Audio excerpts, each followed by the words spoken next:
защото Калинка Гургулова е възпрепятствана.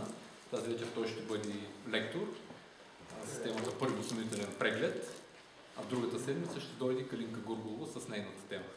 Така давам думата на Петър Цанов.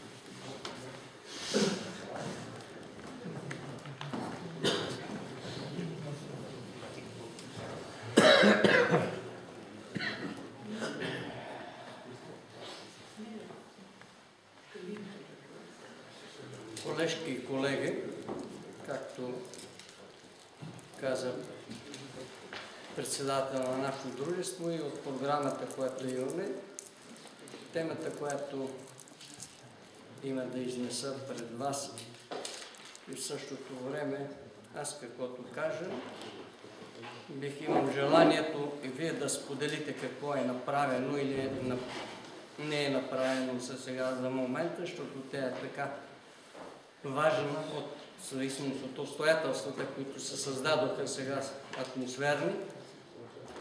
Първи осведомителен преглед на пчелните семейства. Какво ще рече това? Първият осведомителен преглед може да се извърши по два начина. Външни, чрез оглед и прослушване, и вътрешен, чрез отваряне на пчелните семейства.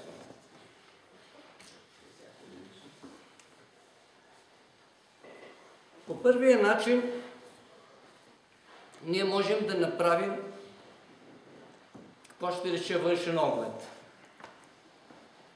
Той ние трябва да го правим не само като един път като осъдителен преглед, а в зависимост от условията, които така се създадоха през тази зима, може би трябва по-често да правим този външен оглед на пчелните семейства.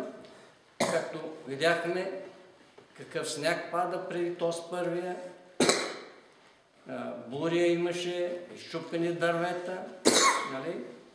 Ако нашите кошери са близко до такива неща, защото нали, търсим пък да са и на сянка през летно време, но виждаме как се получават някои неща.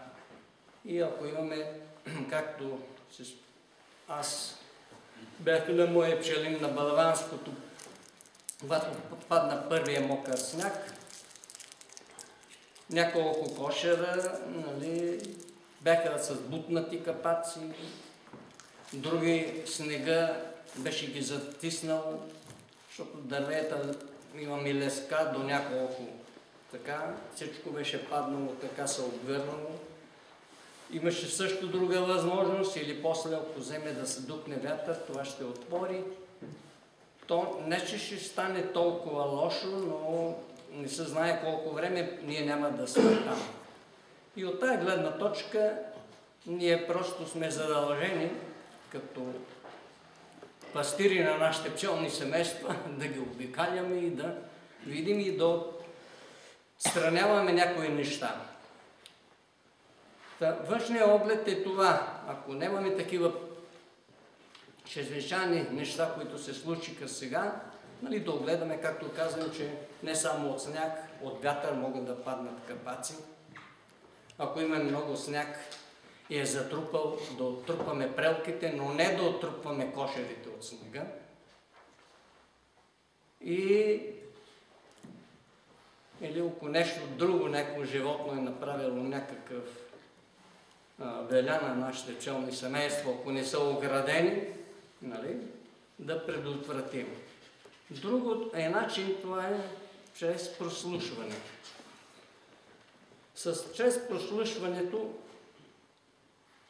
с маракуч, нали, можем чрез вкарване в прелката единия край и другия на ухото и чрез леко подшукване да видим какви звукове издават това пчелно семейство, което проверяваме, или направо аз по добре усещам нещата, но всичките почнахме така малко и да не дочуваме.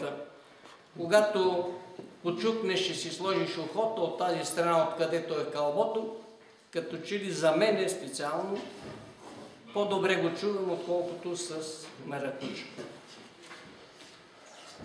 Всички знаем, че при такова почукване, когато кълбото, това пчелното семейство, издаде един силен звук и той веднага затихне, говорим и сме неприятно да кажем, че проблеми с това семейство няма. Значи всичко може да се каже, че е наред. Но при издаване на шум, който е като падащи листа, продължителен така и с леко, и издават един звук така малко плачевен, това говори, че пчелното семейство сигурно няма храна и е гладно. Другия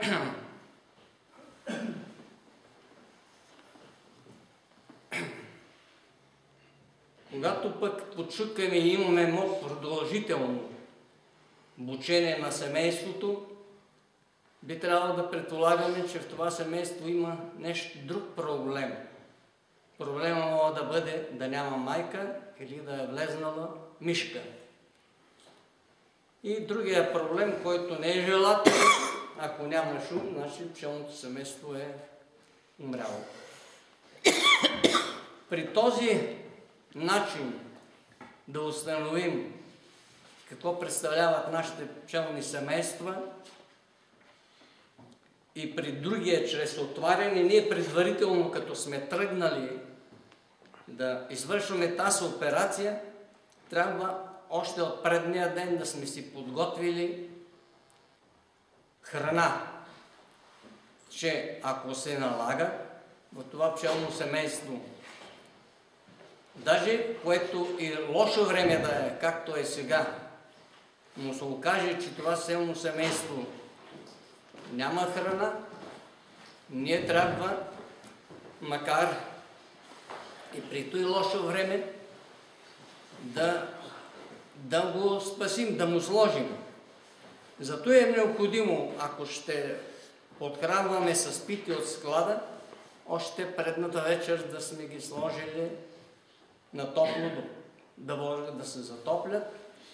Или ако слагаме с пита, направена с мед и пудра захар, също пак трябва да сме направили предна вечер и готово и с отварянето да сложим това, което е необходимо, защото при условията, които са в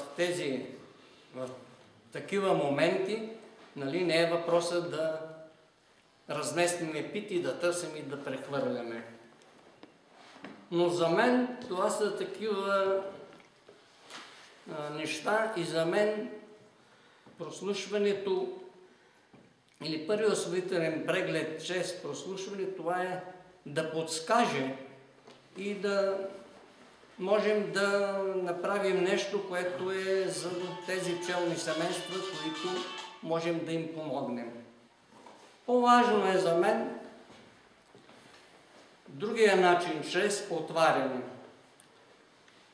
Този начин е действително най-важен и най-добре ще ни даде информация за състоянието на нашите пчелни семейства, но това трябва да бъде при тих слънчев ден, да имаме поне 10-12 градуса температура. Защото все пак при първи освободителен преглед ние можем да го направим някъде през февруари. Аз много от другите години се е случвало в първата десетдневка на февруари да направя такива неща. Може би не на всички пчелни семейства, но поне на тези, които знаем, а ние си ги знаем есента, как сме ги зазимили. Но в същото време знаем и не можем да бъдем сигурни особено тая година, 2011-2012, която ни показва, че не е много сигурно това, което сме направили, дали ще отговори, когато отворим тези пчелни семейства. Имам предвид, аз не съм отварял до сега пчелно семейство, но преди да паднат тези снегове, колеги пчелари има, които особено от други села са отваряли и имало още през декември месец и началото на януари пило. А вие знаете колко беше топло, повече от времето, нашите пчелни семейства се облитаха, това беше добро, но в същото време трябва да знаем, че те са изразходвали и доста от запасите, които са били подсигурени. И ето за това, може би, сега при първите хубави дни, ние трябва да направим този осведомителен преглед. При отварянето, какво трябва да... Както казах, трябва да имаме условията 10-12 градуса температура.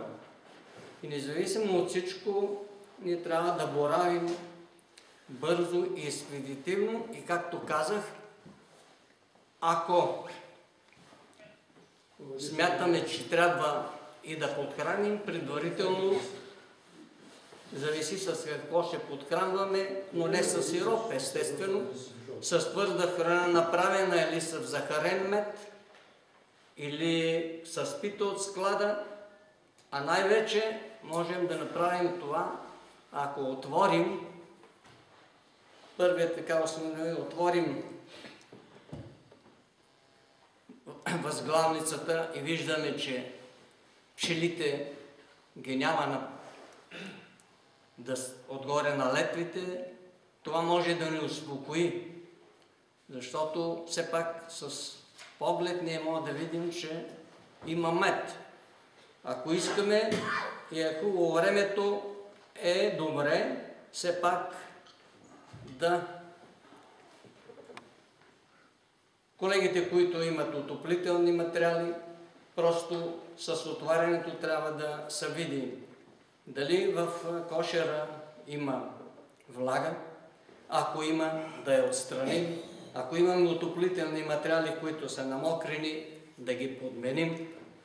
Също така, ако имаме мед зад преградна дъска или пити, които са крайни, а пък пчелите, дали има кълбо, дали има мед, това трябва все пак набързо в тези и да преместим някои от питите, които са вътрешни още, като съвсем набързо можем да разпечатим от меда и да го сложим близко до където е било кълбото. При отваряне, при този положение е най-лесно и по-лесно ще се справим, ако при тези условия нашите пчелни семейства имат храна и преместим и видим какво е състоянието. Но по-лошо е при отварянето ние, ако открием, че нямаме майка.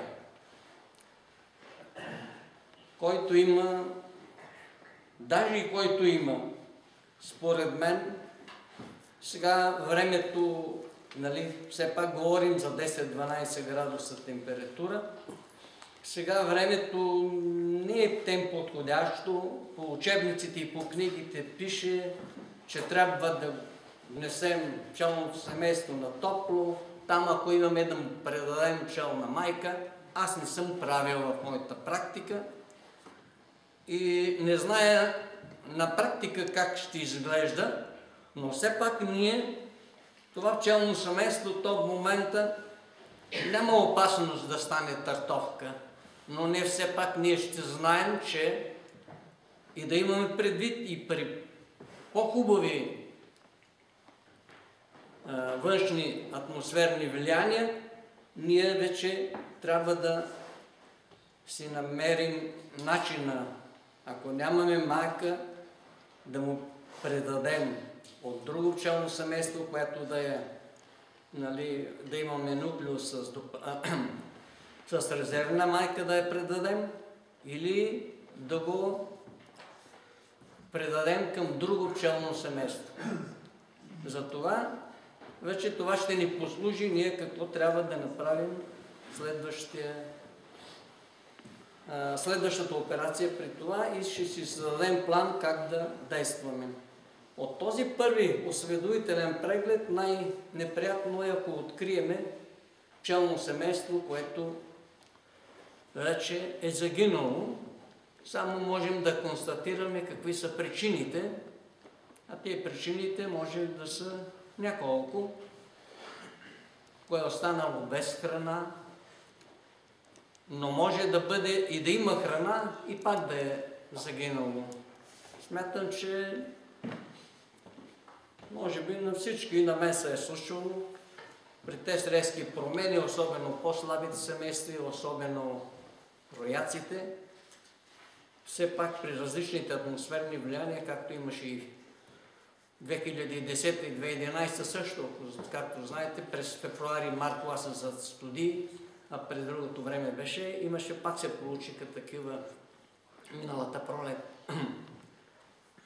измиране от глад на пчелни семейства, в които все пак имаше мед. Това ще рече, че пчелното семейство, както е било на кълбото, след свиването, както се е получило сега, след падането на тези снегове, нашите пчелни семейства ще са в истинско кълбо. Но ако продължава така и не могат да достигнат, зависи от кълбата какви са, до крайните пити да се прехвърлят мед, може пак да се получи някоя неприятна ситуация. Ето защо, ако сме открили такова пчелно семейство, което е загинало от тая, ние вече сме длъжни да извадим тези пити, които са с мед, другите, които са набили пчелите в тях и са загинали. Ако питите, които са загинали пчелите, може да се използват, трябва да ги изчистим и да ги дадем после при благоприятно време на други семейства, като сме сигурни, че това пчелно семейство е здраво. Да ги дадем на други пчелни семейства. А питите с мед трябва да ги приберем в склада и да затворим кошера от всякъде, за да не му се получи, след като развиване, да влизат други пчели, да търсят и с това да се създават условия за кражба, или пък ако това пчелно семейство, да речем, че ние не сме открили, па има я зараза, да направим беля и в другите нашите пчелни семейства. Просто този оглед, ако направим и открием пчелни семейства, е най-неприятният и не е добър, но някъде е неизбежен.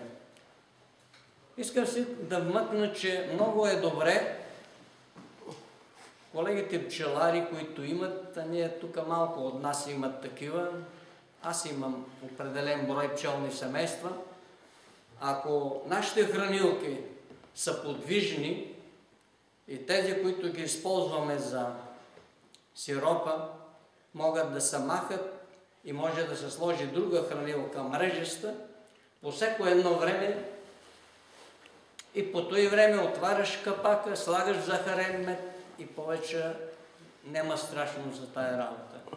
Това е предимството, но това е по-удобно за тези пчелни, тези кошери, които са направени по този начин. Аз мъчих старите, които са с дъски, разколават се и не са удобни. Удобни са тези, които са правени специално още по време на изработката по този начин. И това е едно от предимствата на тези кошери, че там никога не може да се получат тези фалове, които могат да се получат сега при тези обстоятелства.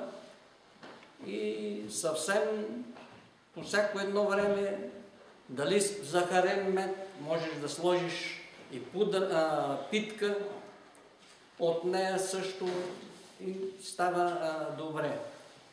Защото действително малко по-далече е, ама не е опасно, защото тя самата хранилка пропада и не е толкова много далече от... Явява се по-близко, отколкото хранилката, когато е в затечната храна. И това е благоприятното и доброто за тая работа. Ето за това, за да сме сигурни при провеждане на първия осведомителен преглед и да сме така по-спокойни, би трябвало да сме работили добре при заземяването на нашите пчелни семейства. Навсякъде и в литературата, и от практиката смятам, и на всички вас, и от моята практика виждам, че когато пчелното семейство е заземено с качествен и доста количество мед, проблемите са по-малки. Не е въпроса в минусовите температури или от снега, който е паднал. Както има и в литературата го пише и пак ние знаем, че нашите пчелни семейства не умират от студ, а умират от глад. И както казах, може да имаме храна в пчелното семейство, ако то не може да я досегне, ще се получи това, което не ни е приятно на нас. И за това е добре есенно време да заземяваме нашите пчелни семейства с повече храна, там където е възможно да направим по новите технологии. В магазините, ако не целите, да оставим поне няколко пити с мед, или пък, който работи с многокорпусните кошери, може да бъде с 2 корпуса, като двата корпуса могат да не бъдат на всичките с 10 пити, да се остави празно пространство и в долния, и в горния, да имат циркулация на въздуха, а може да бъде и корпус, с корпус и магазин, което от моята практика е по-добре, отколкото с 2 корпуса, а да бъде корпус с магазин. Тогава вече още по-добре. Или пък може да бъде още по-добре, да бъдат 2 корпуса, ама долният корпус да бъде празен, който да служи като въздушна възглавница, втория корпус да бъде с пчелите и тогава тази шапка. Но това е все пак не навсякъде може да стане и трудно някъде се осъществява, в зависимост от това, от пашите, които се намират. Не знае, но тук в нашия район миналата година на много места падна мана. Благоприятно беше това, което беше топло, че пчелите, че се облитаха, но ще видим сега на пролет какво е станало, защото все пак смятам и вие, колкото да имахме желание, меда билков, обаче и мана имаше в него, но смятам, че няма да окаже такова влияние да бъдат пчелите поразени от тая работа и заради той мен по-ме притеснява това, че може би някои, особено по-слабите или трояците, през тези сега, и да, както дават сега основно прогнозата за времето, и тази цяла седмица ще бъде, фактически те ще бъдат също пак на кълбо и няма да има движение на пчелите, чак събота, неделя се дава малко затопляне. От следващата седмица може би ще има. Зато и тогава е редно при първите хубави дни да можем ние да проверим. Особено поне тези, на които се съмняваме, че може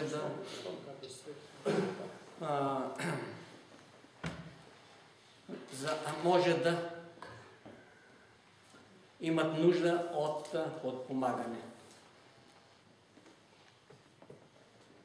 Основното за осведомителния преглед това е да видим нашите пчелни семейства дали имат храна и да ги подпомогнем с каквато ние имаме възможност, но не да бъде течна, да бъде с пити, както казах, от склада или от самите разпечатен метал, от които да доближим до кълбото, или с питки готова или саморъчно направена от нас храна.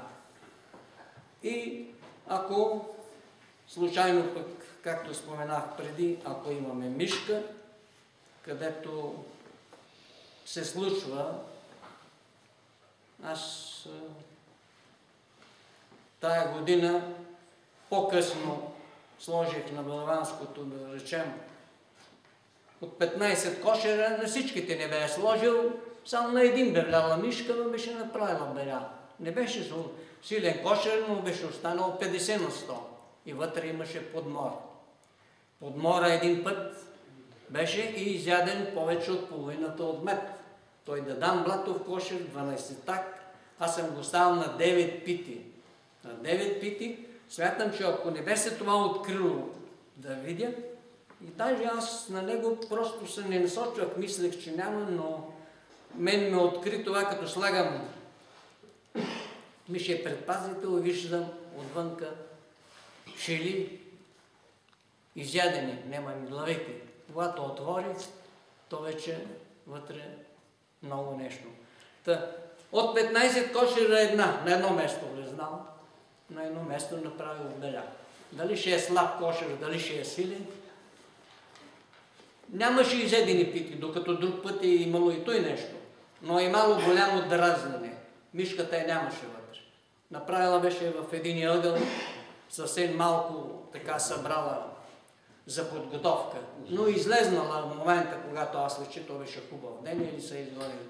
Но мисълта и майката намерих, там беше всичко, но много мед беше изяден. Просто някой, ако ме е казвал, че този кошер ще остане толкова без мед, ако не са открити тия работи, няма да повярвам.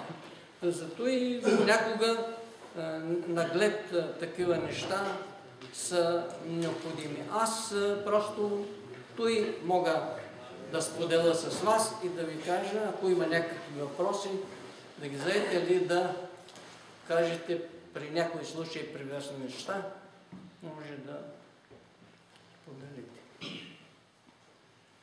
Въпроси, колеги, или да споделите нещо? Семен Тодоров каза миналата година в никакъв случай захарен мед, защото го изнасяли навън. Аз също ползвам храня с захарен мед. Сега, той в захарения мед те изнасят и другото се получава. Захарения мед, без да сме подхранвали, ако сте обърнали внимание в този, който го разпечатват от питите, на кристали излизат на кристали. Нали? Задавали ли сме си въпроса защо? Защото няма влага. И няма с какво те измучат само това, което не са го разтопили. Заради е всичката работа, че меда, който е захарен, като го ставаме, все пак трябва да бъде малко като мазен така, да се сложи. Не да бъде твърд, защото особено зависимост от каква е структурата и на меда. Ако е слънчогледът, както е клорав и понякога, с него той е по-твърд и по-голям от камък. Може да си го хвърляш и така още. Зато е хубаво да е мазен. Затова пчелите го изхвърлят навън, защото те нямат тая влажност, пилон няма много, което да отделя и заради той се получава той нещо. Измучат го и остане само кристалчето. И някои от клиентите, които не разбират и казват, вие, вашия мед е от, понеже едрозърне, се от захар. Защото той прилича, всичките са забелязали, че прилича на кристалите като захарта. Това е моето мнение по този въпрос.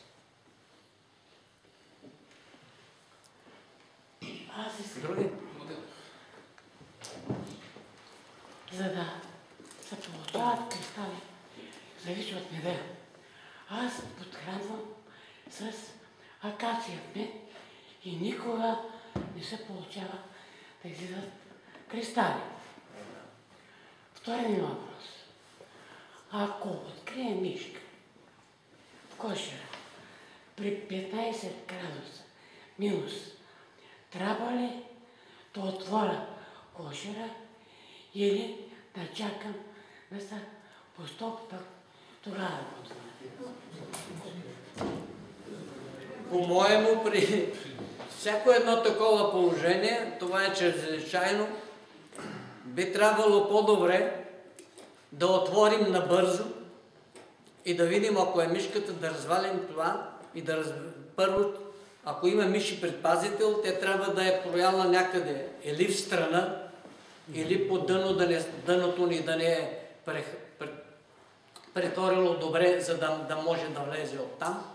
Но ние все пак трябва да отстраним тази нередност, която има, защото тя ще продължи и ние ще рискуваме да загубим семейството.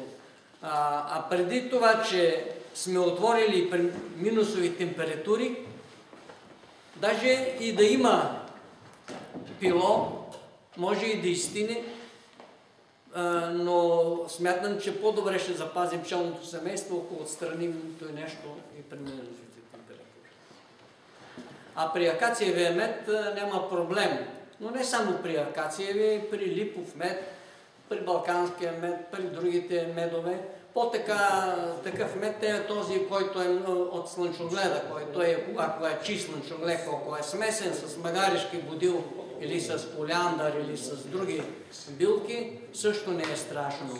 Само основно при слънчогледове и рапицетовия мед, но ние пък особено при рапицетов мед не трябва да заземяваме пчелните семейства, но също трябва да ви кажа, че и него не можем да се отървем. Аз 2-3 години вече като в пчелина, която е на Дренов, се получава рапицетов мед, не мога да се изчисти. Не мога да се изчисти, защото все пак не всички пити от плодника са почистени, те не са го изконсумирали, останали е някъде и се е случвало по няколко пъти при хубавите времена, вече през пролета или есента, да изваждам такава пита, да я разпечата, да я полея с вода и да я сложа, те изчистят половината и наново пак остава. Даже се получава така, че се и поразяват питите от рапицетовия мед като форма. Тези пити вече, особено ако са били там, където се ползват за пчелното семейство за снасяне на майката за яйца, стават много търтиви килийки, това картоф и тази пита повечето трябва да е бракувана. Други въпроси, колеги? Аз искам да допълня само нещо. Колеги, първият осведомителен преглед, аз мисля, че господин Самов каза много професионално всичките неща и почти не усетих нещо да е пропуснал от това, което трябва. Искам да ви кажа само, че мисля, че вие всички знаете, че кълбото, възможността му да се движи е само нагоре. Значи там, където е застанало, стига до тавана и оттам настрани вече може да има много хляб в чекмеджето, но няма ли там на масата, не може да яде нищо. Така че най-важното е това. Слушайте дали кошера е гладен, кълбото дали е гладно или не. Ако не е гладно, не се притесняйте, някакво горовете. То ще се оправя. Ако усетите обаче, че е гладно, трябва да се подаде храна. Не може да се даде в тази храната, която има отгоре. То е същото. Слагате я някъде около масата, но не на масата. Не може да я вземете. Трябва да се качат в студеното, да отидат, да разтворят, да се върнат обратно. Няма да стане, ако ще там да пръщи от мен. Трябва да е топло, да има облитани и да могат да го вземат и да го пренесат. Единственият начин е спасяване с тази така наречената златна питка, която Гранчаров ни каза тук, когато беше. Аз правя питка с пудра захар, обикновена захар смяна на фуражомелка, в съотношение 3 към 1, 3 кг пудра захар, 1 кг разтопен, но и подгрят мед. Даже пудрата захар я слагам в една тава, слагам в фурната да се затопля до 20 градуса, за да ползвам температура, която като му е мушна, да е подгрято и да почне да яде. Слагам в един вестник и още нещо слагам към това. Значи една от причините да не почне да се развива пролетно време кошера, да няма пило и да не е достатъчно активен, е липсата на прашец. Това по никакъв начин не можем да го усетим. Ако няма прашец, кошера няма да тръгне до тогава, докато не почне отвънка приток на прашец. Затова и така наречената белтъчна храна, прашеца е белтъчна храна. Значи, ако се сложи малко белтъчна храна в тази питка, аз слагам сухо мляко по една лъжица на кошер, т.е. 20 грама трябва да е, значи това са 3 кг мед, пудра захар, са някъде за около 10 кошера, разделено по на 300-400 грама, като правя питка. Слагам съответно 10 лъжички сухо мляко, това го беше писал Наско Кирилов, купвам мляко Нидо на Несле. И това е първата такава подбудително подхранване и то може да се направи за всички кошери, които вие чуете, че са гладни сега, когато ги прослушвате, защото това е най-добрият начин да разбереш какъв е кошер, както каза Цанов, с мъркучето и да видите дали затихва или вътре шуми. Но, значи, шуменето може да бъде заради мишка. Гладното трябва да усетите. Ако е гладен, че трябва като шумолене на хартия, а иначе, когато е единично поплака, пък може да няма майка. И като подхранвам сега рано, не отварям кошера целия, а сваляте горния капак, дигате вътрешната възглавница само от задната страна. Пчелите, за да е гладен, те от всяко положение са на трампите. Виждате ги къде са, мушките им до носа. Вестника на дупчения с храната да стигне до първите пчели. Затваряте кошера, това става за по-малко от половин минута. Затваряте без да променяте атмосферата вътре и го оставяте спокойно. След 15 дена трябва да направите същата операция. Надигате, ако той го е изял, слагате ново. Ако не го е изял, само го пробутвате и оставяте го, значи този кошер има достатъчно храна, трябва да му е в момента, когато той не може да се предвижи. Това подхранване е много важно и аз подхранвам всички кошери така. За сега трябва да ви кажа, че не съм имал случай на смъртност през зимата от глад за това, че той няма храна. Но винаги съм им го сложил до носа. Те се отват нататък без нас. И за мишките, аз имах такъв случай. Един февруари отивам да ги гледам тук на калечкото и видях стереопори свален отвънка. Разбрах, че там е мишка, отваря се веднага, няма за какво да я топлим, тя после ще стане, няма да е по-добре, съвсем правилно каза Цанов. Отваря се и се вижда мишката какво е положението, защото тя може и да е умъртвена, ако е толкова време. Те умъртвяват и завиват с клей, за да не мириш и да не се вмиришва вътре. Но ако е жива, тя ще продължава да ги тормози и това не бива да се остави. Така че аз за захарения мед, той не е същото като питката. И се различава от този мед, който е в питата. Трябва да правим разлика. Значи меда в питата много често има и кирийки с прашец в този мед.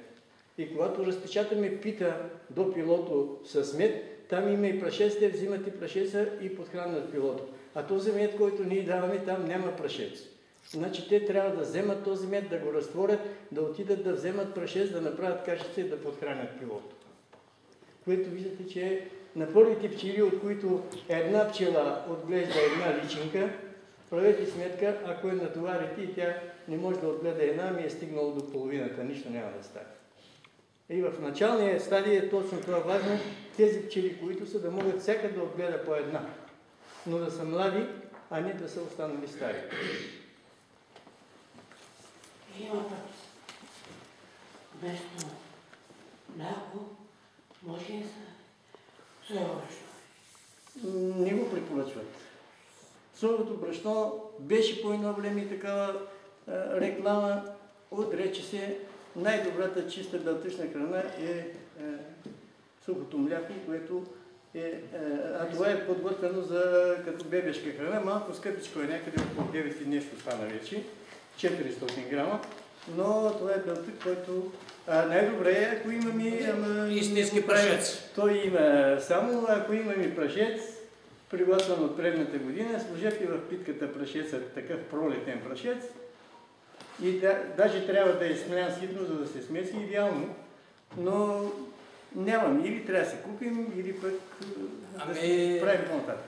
Както ти си ходил, предполагам, че Муржон бил, когато аз ходих, той винаги и всички други големи пчелари, които произвеждат прашец, пресетия прашец не го продават, а го остават за подхранване на собството. Защото няма нужда и да го мелят. Колкото е по-добре, по-добре трябва да бъде.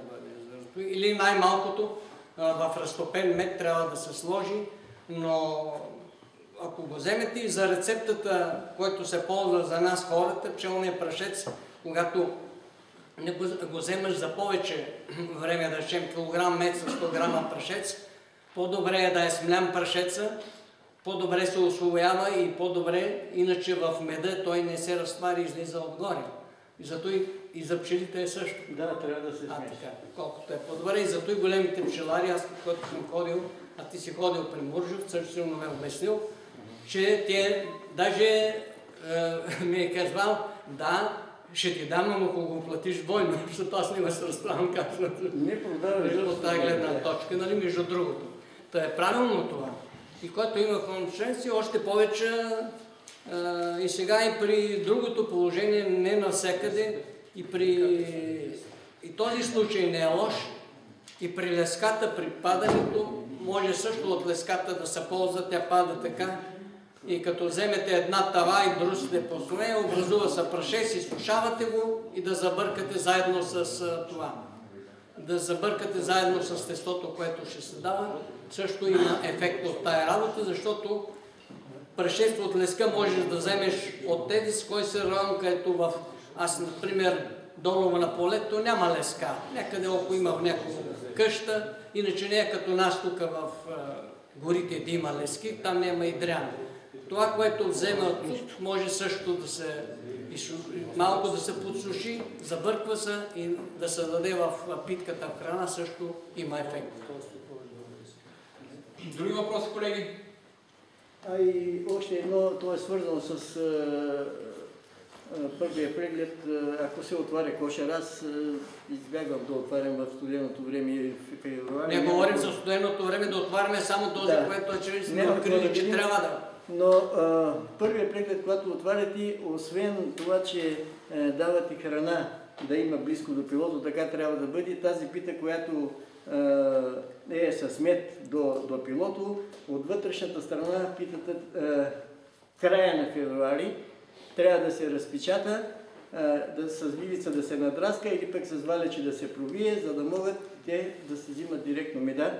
И Гранчаров го пише, значи в края на февруари трябва да се разпечата по едната половина там до пилото, в края на март трябва да бъде разпечатана цяла пита вече до пилото, което е станало, и в края на април трябва да сме разпечатали всичкият стар мед. Да не остава стар мед запечатан в кошера, защото те не го взимат, обаче след това той се захалява и стават на такива кристали, дето говорим вече за кристализиран мед, който те после не могат да консумират, да го изхвърлят, защото той става като захарчета такъв на кристалчета и това го изхвърлят навънка. Особено за пчеларите, които са от Ловеч надолу, това края на април е късно, трябва да са го разпечатали още първата десетдневка на март месец, защото това на април месец, защото 10-15 април започва да се сапти рапицата там, където има. Да, там, където има. Заради той още по-такова. Принцип е правилно и вие всички сигурно сте видели, че щом се появи нектар, принос отвънка, меда никой го не взема и всеки приток го даже заливат отгоре с другия и той си остава. Даже понякога можеш да се съмниш дали е сегашен запечатен или е стария, защото той вече е здобил съвсем. Само като вземеш настройката да маниш и виждаш отдолу, че е друг. Други въпроси, колеги? Или мнение някой да сподели? Се извинявам. Много е важно, когато има сняг и е топло времето, почне облитането, тъй като каптат на снега, вече там остава. Затова трябва пред кошерите да има или слама, или някакви клонки, те да се качват на клонките, а не направо на снега. Действително е така. Аз при първия сняг мокрия, който тук на Балаванското, защото надолу не съм и ходил, направих то, има той падна сега следващ сняг. Това човек трябва да бъде близко до тях, за да може да извършва тези операции. Иначе няма да може, но е истина това, защото това говори, че при тези топли и съвсем преди да падне снега, аз открих, че при 7-8 градуса пчелите много излизаха. Това какво говори?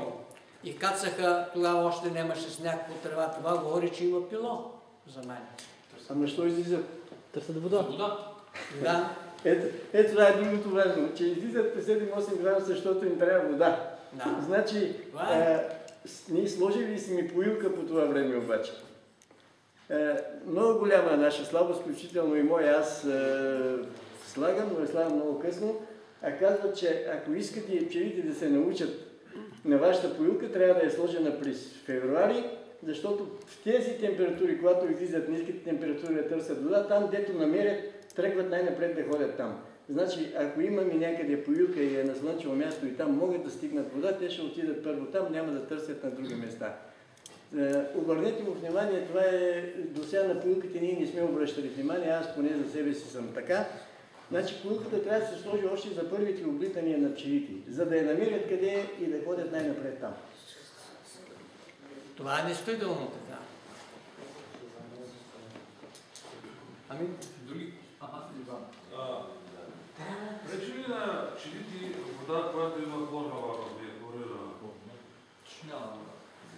Шмяна, Предполагам, не мога да ти кажа до толкова, но би трябвало да не им пречи до толкова, защото аз ползвам вода за поилките и надолу на пчелина и тук от чешмата. Ако толкова им пречеше, нямаше къде. Защото не може, особено долу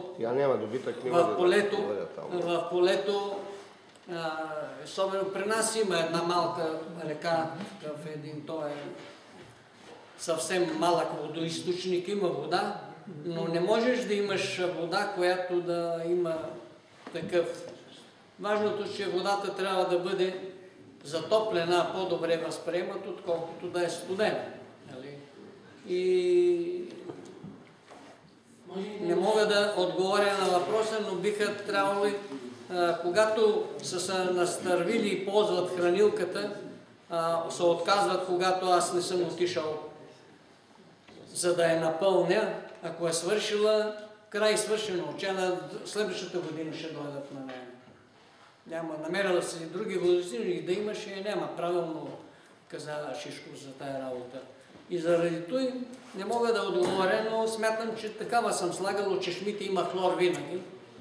Нищо им... Да, тя се дехлорира, той се слага за момент само. Да. А тя се такова. Нали виждате как най-напред е така...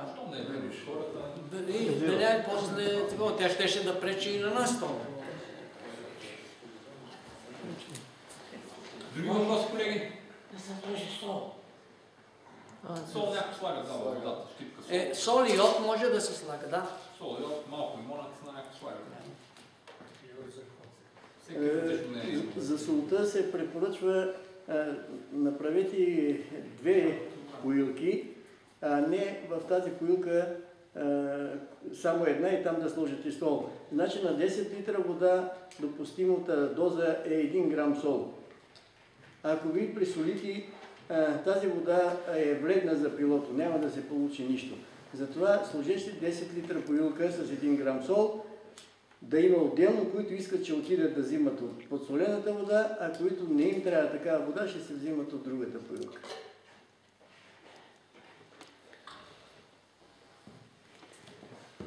Други въпроси, колеги?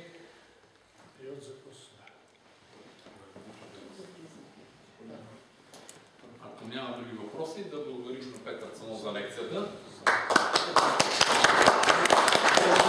Искам сега да напомня, следващата лекция ще бъде от доцент Гургулова. Хубаво е ние, които сме тук, и на други колеги, които не са успяли да дойдат, да им кажем, че следващата седмица ще бъде тя, за да борбата на пчелите с болестите по пчелите. Тя е една така от известните млади наши специалисти, признати от международен характер, и е нужно да бъдем, за да чуем и да попитаме това, което ни интересува, ако тя не го е споменала в своята лекция. Също така, следващата седмица наближава, ще бъде изложението от петък, събота и неделя в Плевен, на 10, 11 и 12, който желае може да отиде. След 2 седмици, на 20 февруари, да ви напомня, ще бъде лектор главния на Примавет. Вие в същото време може да заявите какви лекарства ви са необходими, за да може като дойде да му обадим и за да можем да вземем цели опаковки. Знаете, че когато вземеш цяла опаковка от 100 бройки е с друга цена, когато вземаш единична и друга цена, за да мога да ще съберем повече хора и да вземем на кашони, за да ни излезе и по-ефтино. Разликата е около 80 стотинки. За той казвам, че е необходимо.